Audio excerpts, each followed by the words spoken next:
بسم الله الرحمن الرحيم الحمد لله رب العالمين والصلاة والسلام على سيدنا محمد وآله الطاهرين اللهم صل على محمد. So we've stayed on this part for a while just to make sure that brothers and sisters have done enough reading and background research on the topic of Burhan al-Imkan, or the argument of contingency, as far as dividing existence into wajib, mumkin and mumtani'. And then we said that there are certain ways of looking at how we are able to establish the necessity of a creator or the necessary creator by looking at either from the bottom upwards or from the top downwards, in the sense of either looking from the effect to the cause or looking from the cause to the effect. And in both ways, whichever way we want to look at the presence of a necessary existence, we need to understand that everything needs to have some kind of sensible conclusion. You can't come up with an argument that is never ending. It's nonsensible. It doesn't in any way give you that kind of rational satisfaction that you are looking for. So when you talk about, for example, what did we say last week, chicken or the egg, which came first, the chicken or the egg, etc., etc., just going to keep on going in circles and circles and circles. Where did you come from? Your father. Where did your father come from? His father. Then ape, then Big Bang, then this, then that. This is going to be never ending. And so that's why, in Islamic theology, these 2 points are extremely important to, number one, explain what dawr and tasalsul means, what a vicious circle and what an infinite regress means, and number two, to explain how both of them are batil, how both of them in no way should be accepted in this kind of an argument, right? Number one, down the bottom, Nisar. Now in explaining the first matter. Explaining the first matter, 2 matters. The first was that what is dawr and what is tasalsul. Second is how to refute the argument that is based on dawr or tasalsul. What did we say dawr was? Vicious circle, and tasalsul is infinite regress. Yep. Now, in explanation of the first matter, we would say that there are here quantities, mahiyat, which are qualified by objective existence of necessity. If the necessary exists along with them, then that was what we were seeking. Okay, so these mahiyya, the very essence of what it is that we're dealing with when we want to describe it in the external world, right? When we want to describe it in the outside world, objective existence, right next to it, external existence, right?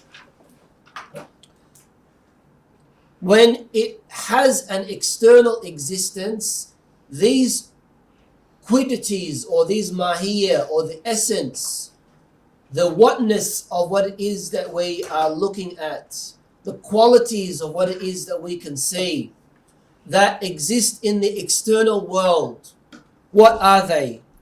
Either they exist by necessity, in the case that they exist by necessity, then of course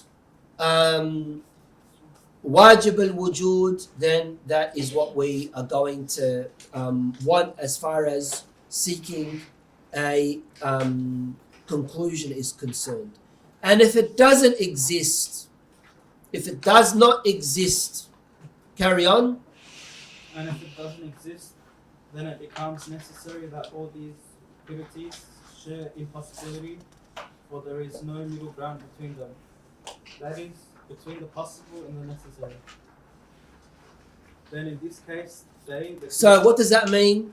If it doesn't exist, right, then of course it becomes necessary that these quiddities, these mahiyat, share contingency. Yani they're all mumkin. All of these mahiyat are mumkin, because there's no middle ground to say that there's some of them are this or some of them are that.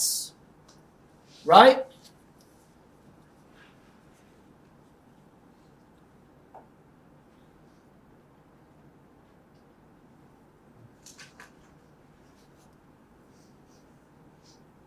And that mu'athir, that's why here it says, right? Then in this case, the quiddities must of necessity have a mover, mu'athir, right? The mover, yani the cause of what is, of what brings it about. What brought about the quiddities of these possible existence? What was it? Is a possible existence the mu'athir, the cause, right? I wouldn't say here mover. Mover is the muharrik, the mu'athir, yani that which brought about the athar, brought about the effects of what it is that we are looking at. If it is something that is necessary, something that is wajib, then alhamdulillah, that's the conclusion that we want. But if it is something else, yani if it is something that is possible, something that is contingent, then back to square one. Carry on. And if the mover is the necessary, that is what we sought to prove. Yeah. And if it is the possible, then it needs another to produce it. Yeah. So here, what we can see is that if you have a mu'athir, right, then that mu'athir, if it is wajib, then nothing is going to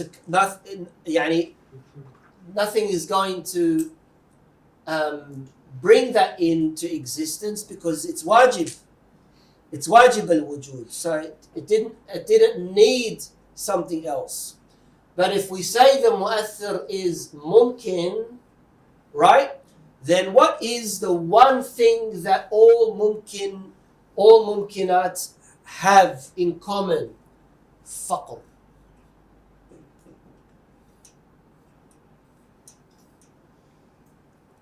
It's a nice ara. Faqr. What's faqr mean? Neediness. Neediness. Right? So if the mu'athir is mumkin, then it is going to need something that brings it into existence. Right? Why? Because a mumkin is always going to need something to bring it out from, did we not say, the line of wujud and adam, right?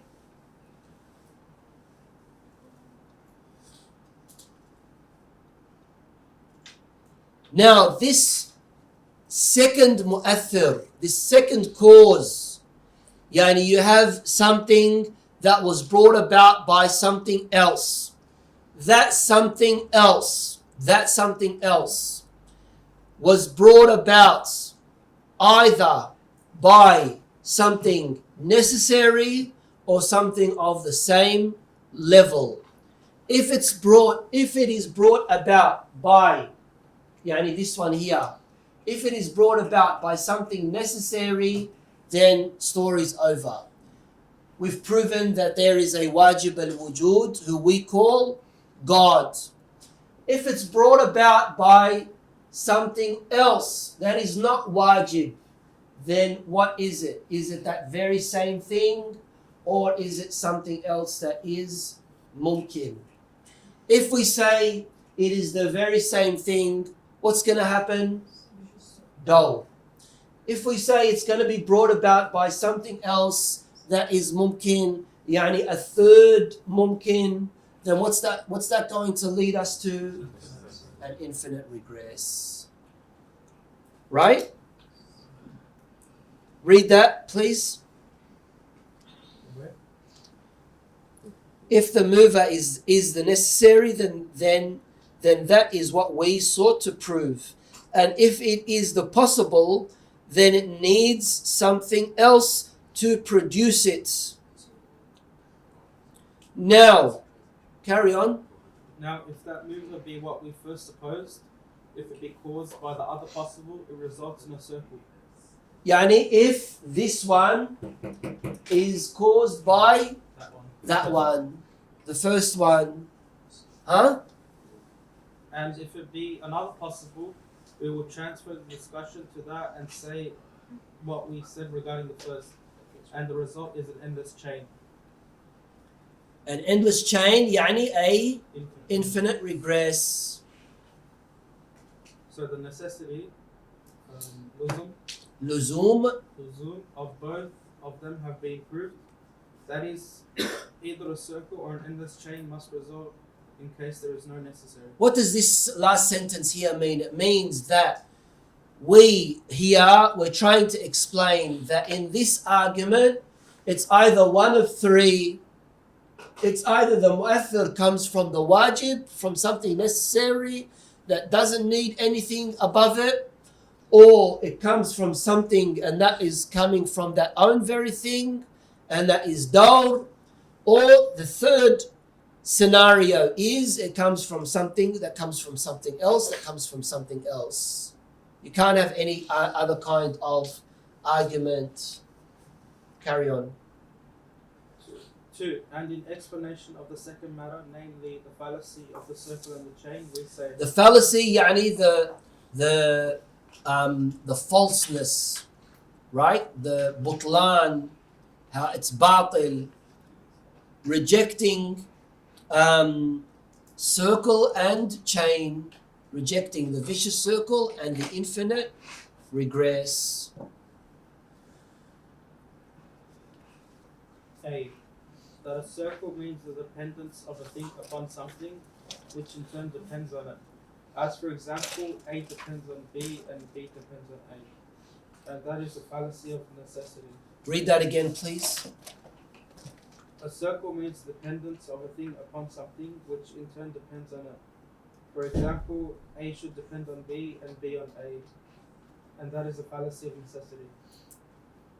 For it would then be necessary that the first thing should be both existent and non-existent at the same time. And that cannot be.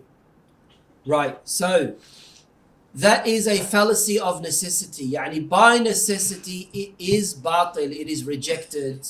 Right? A depends on B and B depends on A. Right? For when A depends on B, then A is dependent on B, and on all on which B depends on. Carry on. And among the things on which B depends is A itself. Then A must depend on itself. And that on which something depends precedes that which depends on it. So pretty much, basically, what it means, what it's being said here is that you have A and you have B. So A and B is both saying that both of them exist and neither of them exist at the same time. That's what it means here by both exist and non-existent at the same time. And you can't have that. So if A depends on B and B depends on A, then with the removing of, for example, this, what's going to happen with that? Or with the removal of that, what's going to happen with this?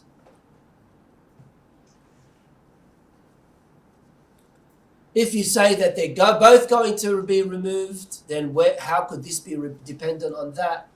If you say that one of them is being removed, if one of them is being removed, then it's not really dependent on the other one, because one of them is removed and the other one is still there. Carry on. And that which precedes by the fact that precedes comes into existence before that which follows. So in this case, A comes into existence before itself, hence it is both existent and non-existent at the same time, and it's impossible. B. Okay, so that's the explanation for dawr. Now the explanation for tasalsul, the explanation for infinite regress. Yes? And an endless chain is the arrangement of causes and effects in such a way that each one which precedes is the cause of the one which follows, and so on. And this also is fallacious. This is also batil. For all the individual links of this chain, which includes all possible existence, are possible because they possess the quality of need. So basically it's saying that there is a series of illas. What's illah again? Cause. And there is a series of illas, and there is a series of ma'luls. Each one is depending on the other one. Each one is depending on the other one.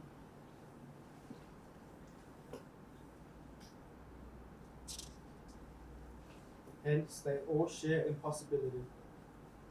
Hence, they need a mover, a cause, and their mover is either themselves or a part of themselves or something external. And all of these alternatives are absolutely fallacious. Okay, say that again. They need what? They need a mover, a cause, A mover or an external. a And part, or the mover is either part of themselves, itself, the mover, the muharrik, the mu'athir is either itself, a part of itself, or something else. Right? Now, what we mean here is with this mumkin, the mu'athir for this mumkin, bless you, the mu'athir for this mumkin is either itself. How is it going to be moving itself by itself? Or a part of it, what about the other parts? Or something external to it. That something external to it, is it superior to it? Or is it of less value than it?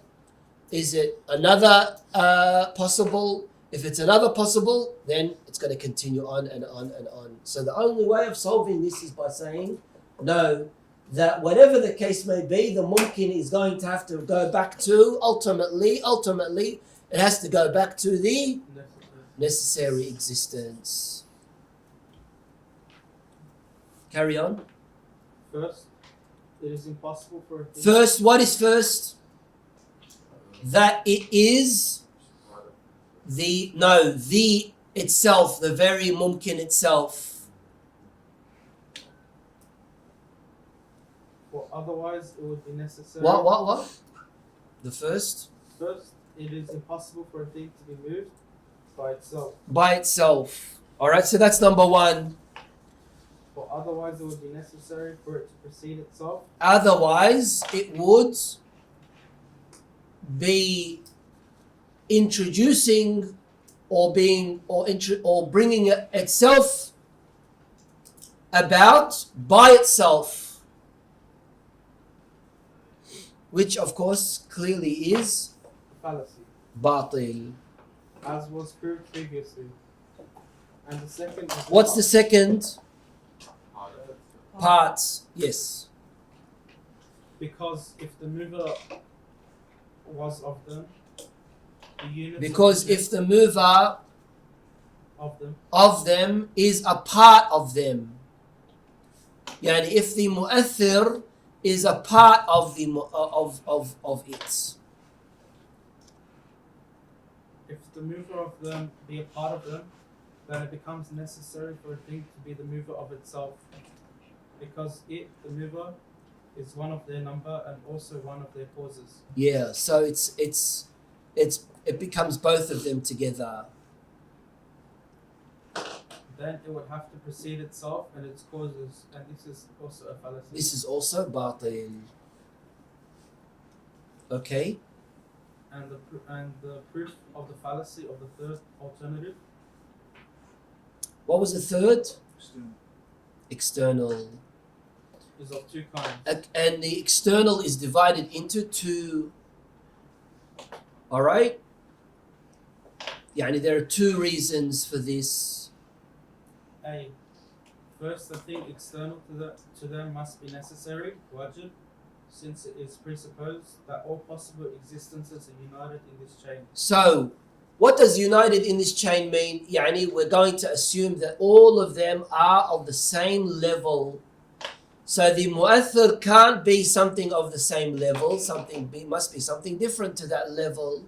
So the only way of solving this is by saying that it must be a necessary existence which is external that brings about this contingent existence. And there remains no external entity, Mawjood, there's no external entity, mawjood, except the necessary. wajib. Well, there is no middle ground between the necessary and the possible.